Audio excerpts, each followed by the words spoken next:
Alright, let's have a conversation about Doom the Dark Ages. I know that most of you that watch my channel know that I don't post a lot of videos on FPSs. Most of the games that I play are strategy games or, very similar to strategy games because that's my favorite type. But I do play a lot of first person shooters, and Doom is an oldie. It's a good one. I started playing the original Dooms back whenever I was younger, and my brother used to play them as well, so I used to have a good amount of experience with the older ones. And then in 2016, they rebooted the series with Doom 2016, as most of you know. Doom 2016 was an overall very good game. It's honestly my favorite out of the three new ones, and out of the reboot essentially. But it is widely regarded as the worst of the three. Now, we just had Doom the Dark Ages come out, and Doom the Dark Ages is a completely different game. It takes all the Doom mechanics that you're used to, and it kind of spazzes them out a little bit, I guess. So it's still a Doom game. It's still run, gun, heavy violence, but they toned back the metal, they toned back the overall combat, and they give you more of a stand still and parry system over the normal aggression system, which is what people know Doom as. I have a lot to say about this game, but let's just get down with the basics. And the basics are going to be that the original Doom series was based on a Marine that the demons showed up, they killed his rabbit, so he starts rampaging. And that's essentially the story behind Doom. You don't really need a story behind Doom, not particularly. I mean, the game overall is fantastic. It's a game about violence and gore and about aggression. It doesn't need to necessarily make sense or have a story, but that was the original story. Now they've kind of gone a little overboard with the story in the recent ones, which, I mean, good for them. I mean, if they're going to progress it, they're going to progress it. There's not really much you can do. But it's not my favorite point on the new games. Now, um, I do have a lot I want to discuss on this, so let's get kind of started. The main thing I want to say is the gameplay. The gameplay for this version of the game was phenomenal. I'm not even gonna lie, I had a lot of fun going through it. I went through it twice. I went through it on nightmare mode, and then I went through it on the second most easy mode. Just for my gameplay footage, when you start a new game, you do not get anything from your previous saves, so you restart every single time, which is kind of good to be honest. Um, but it does keep you from being able to progress past the point that you progressed to in your last save. You do get some cool skins as you go through the game, and when you beat it on each difficulty, you get a special skin for your character and for your guns, but it's not really relevant. It's just kind of an extra aesthetic thing. Now, the next thing I want to touch on is the firearms. The firearms in this game are phenomenal. All right, they did a good system. They did bottomless clips, so you never have to reload. You do run out of ammo, though, so you do have to maintain ammo, but ammo is extremely simple in this one. That was one of the biggest issues I had with Eternal, and probably actually the reason I did not like Eternal was because I constantly ran out of ammo with my favorite weapon, which was the super shotgun, and you could rarely get ammo in that game. In this one, melee charges give you ammo. So if you get in a pinch when you run out of ammo with a weapon, you just basically punch something in the face and you're back up to full ammo. So it allows you to keep the flow of the game going, especially in heavy combat, because you can't hold a lot of bullets, but you can get ammo back fairly easily, and I very much like that effect. It takes away a lot of the difficulty that I had with Eternal, which was ammo consumption. And for a Doom game, you need ammo. I mean, this is a game literally based around guns and shooting, all right, and heavy violence. Overall, every single one of them were fantastic. I liked all the firearms they added. I do got to say that they kept the BFG out. Now, there is an equivalent, and it's basically the BFG reskinned, but it's a crossbow this time instead of the BFG. Canonically, it makes sense because the BFG wasn't developed at this point in the story. The BFG didn't get developed until I literally think the events of 2016 is when it was being developed. So not having it makes sense on a story level, but then they just reskin it and turn it into a crossbow. Now, here's a part that I actually really wanted to show you guys. This is very important right here. If you'll notice, the shield. The shield is a new system in this Doom. It is phenomenal. It's an absolutely amazing system. It is honestly my favorite part of this new game, and it is something that I think they implemented perfectly. It's used to really clear out a lot of fodder enemies and parry and block. Now, the parrying and blocking system, I'm not big on parrying myself. I tend to avoid it. It's not a system that I use, a system that I like. I never really have. I played Souls. The stun effects of the shield, I love. You can throw it at an enemy, and it allows you to lock them in place for a few seconds while it does damage, and you can also dish out damage. So that's a great ability. The blocking, I use a good amount, even though the shield has a durability limit, and whenever it breaks, like it just did, or it's about to, you'll see in the clip, you have to wait for it to recharge, which is fine because generally it just means you blocked a shit ton of damage. Um, but the main use of the shield is the ability to throw it. You can use it to knock out waves of fodder enemies, and then you're left with the bigger enemies. Or if shields are heated up, you use it to clear out shielded enemies because they can be a pain in the ass, especially whenever they're using full auto weapons and they space shield enemies everywhere in this game. There's rows of them, which that's why you have the shield and you can use it the way you can, throw it to obliterate shields. It's a very useful thing. Overall, I think they implemented secrets really well. There's a ton of them in the game. You're gonna have a hard time getting them all.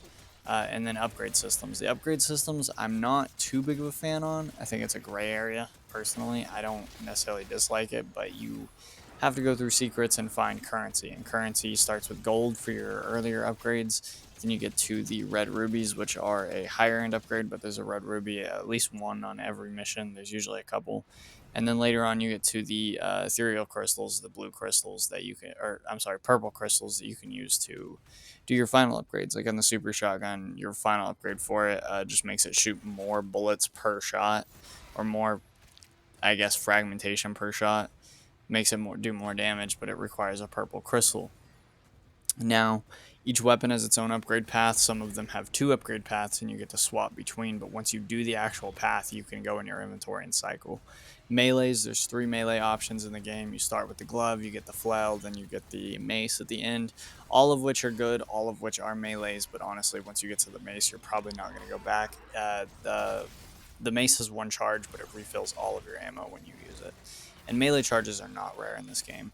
You do still have a glory kill system, like you'll see when things turn purple, where you can do massive quantities of damage or eliminate an enemy whenever it's on the final stage, which does the same thing as melee by refilling your ammo.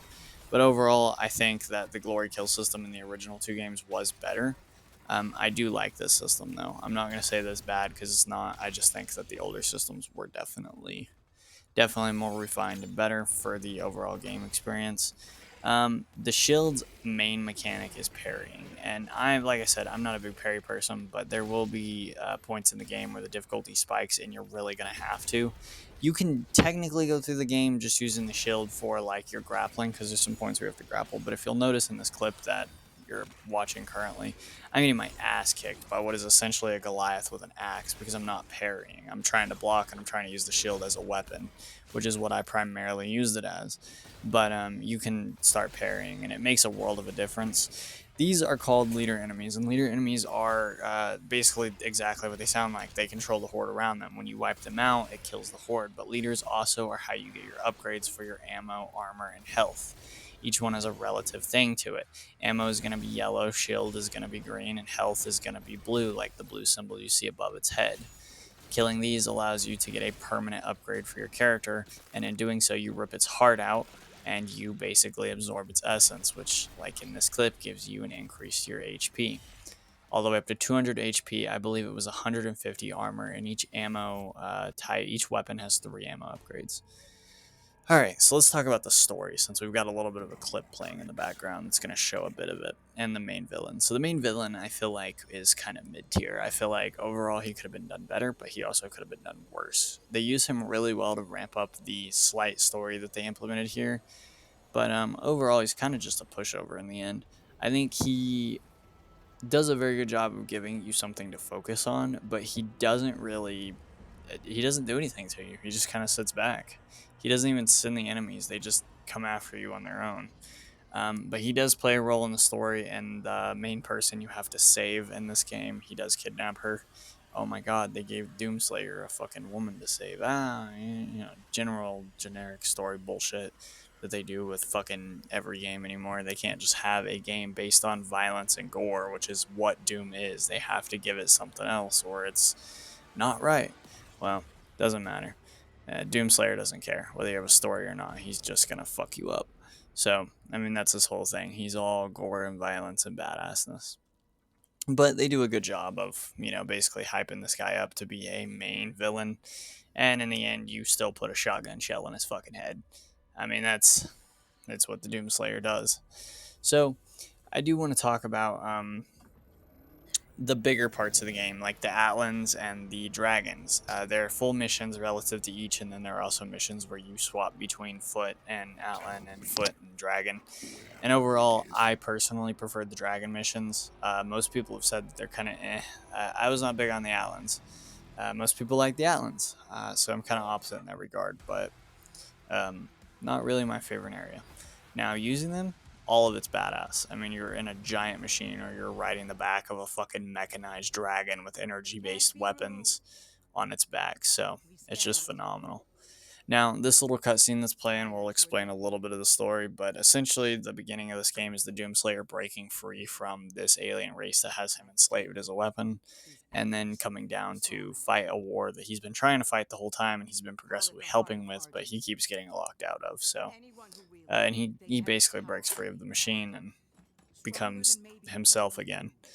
Um, Now, he's a simple character. He doesn't say a lot. Literally, the only word he says in the entire game was during the cutscene we were just watching with the Atlan, where he says "run," and he's going basically based entirely on violence. But that's the Doomslayer for you. There's absolutely nothing else that he needs. I mean, if you play the original games, he's killing these motherfuckers over a rabbit. So like, come on now.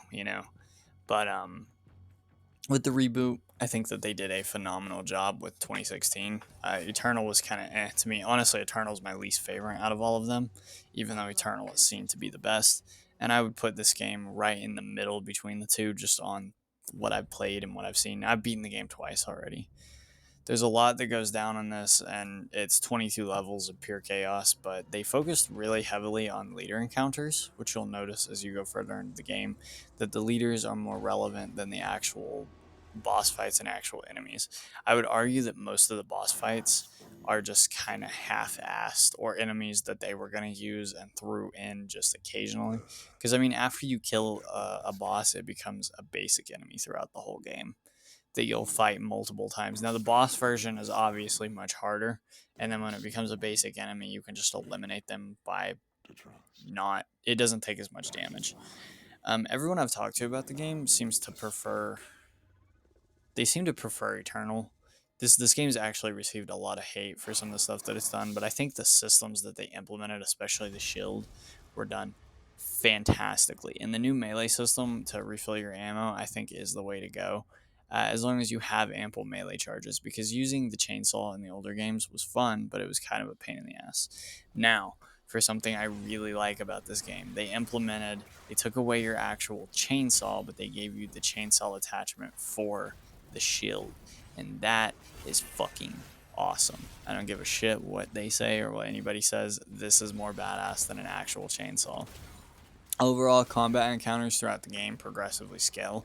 You get a very large variety of enemies to fight, and they send them at you in waves. And then you also have enemies that will have special effects. For example, if you see anything blue, usually what that means is it's amping up the enemies around it. All right, generally, not always, because there's like 3 different types. You also have leaders that are immune to damage until you dish out so much damage to the enemies around them. Those are pretty common. You'll see multiple of those throughout the game. And then you'll see times where they're both used in pairs. Weaponry.